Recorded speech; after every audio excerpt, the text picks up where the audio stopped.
What the? Where'd it go? Where's that famous America's ass.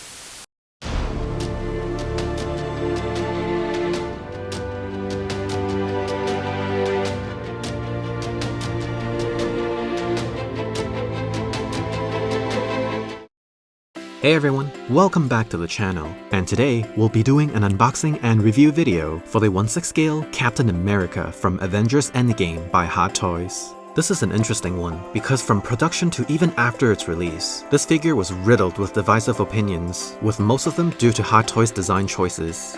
And now that we have this in hand, let's see how this all shaked out in the end.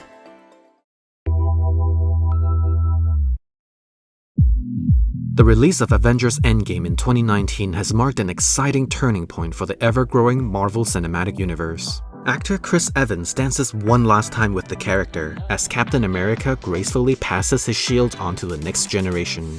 Also, Cap finally donned his iconic scale armor, which is why many collectors of the Hot Toys MCU line wondered if this will be the ultimate figure worthy of Cap's final appearance. And in 2021, we've got our answer.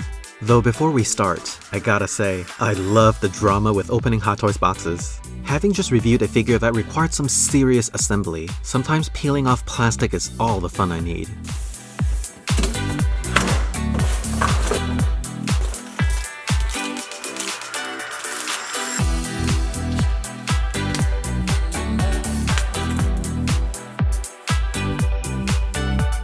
Alright, let's check out the head sculpts.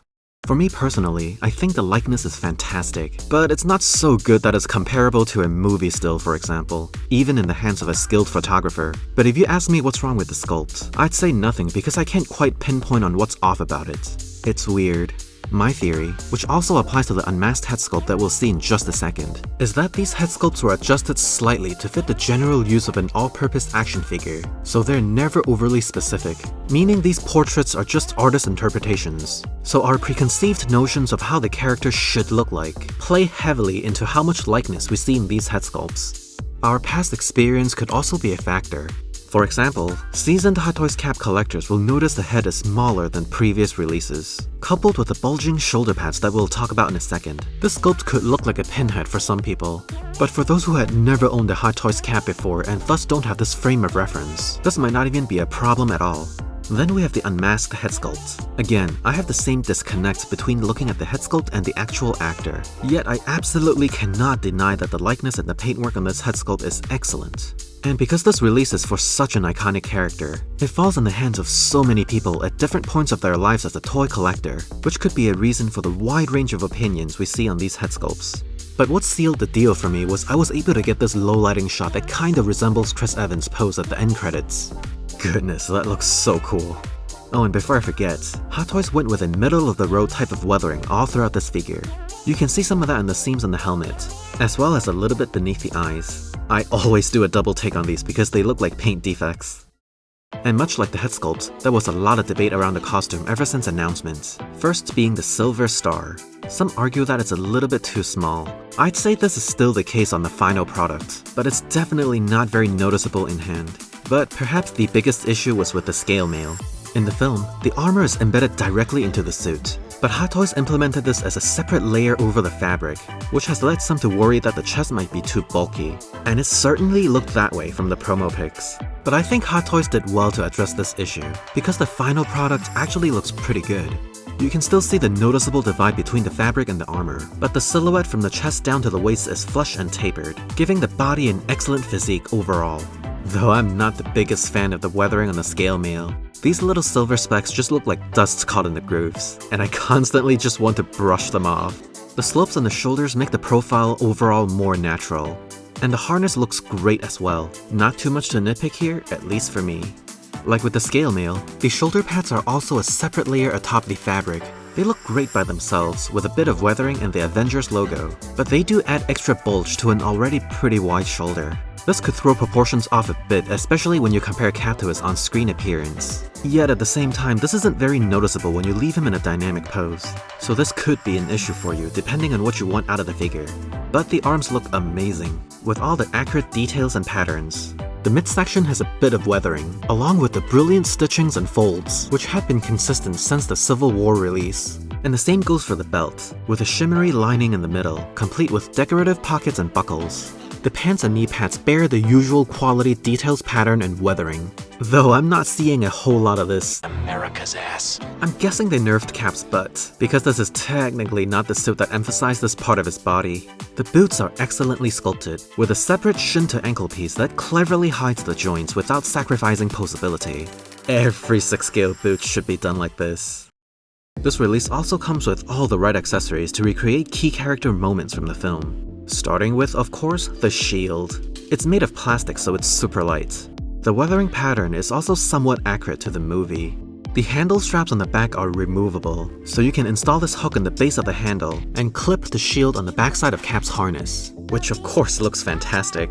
You can also stick the straps in the gripping hand, reattach the strap to the shield with the hand part in place, then stick the arm through to reattach at the wrists.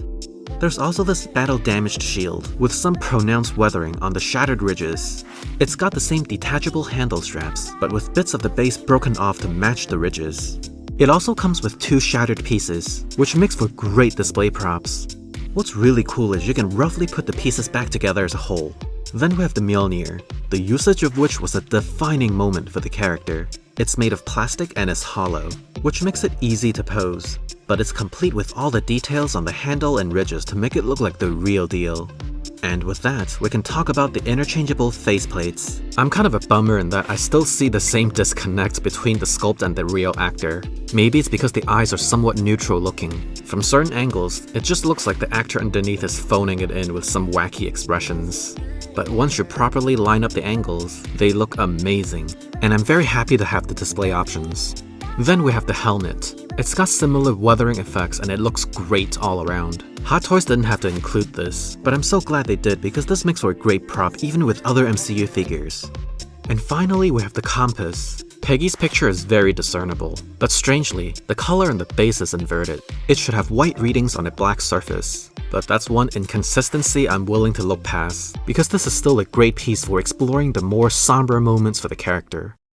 Most of Hot Toys Cap releases have limited articulations due to the costume, and this one's no exception. I just wanted to note that it's very difficult to get my copy of the figure to raise its arms. I had to really struggle just to bring it forward. I've seen bloggers post photos of this figure with the arms straight up, but I feel like I'm gonna rip mine apart just to get there. So hopefully you'll have better luck with yours.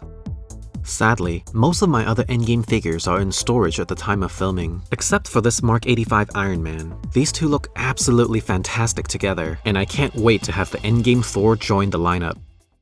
So there you have it, the 1/6 scale Endgame Captain America by Hot Toys.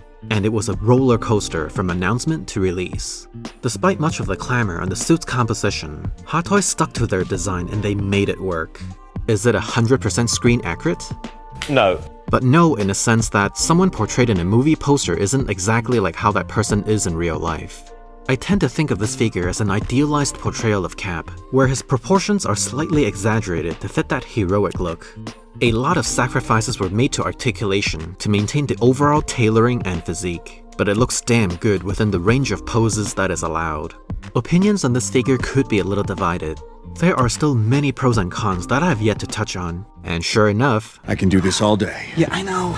In the end, my opinion is simple. This figure turned out a lot better than I thought, and I hope you'll find the same. Everyone's standard for what is or isn't a flaw could be very different, so just jump on it if you like it enough. Ultimately, you have control over your own purchasing power, and it speaks louder than any figure reviews out there. Thanks for watching, and I'll see you in the next video.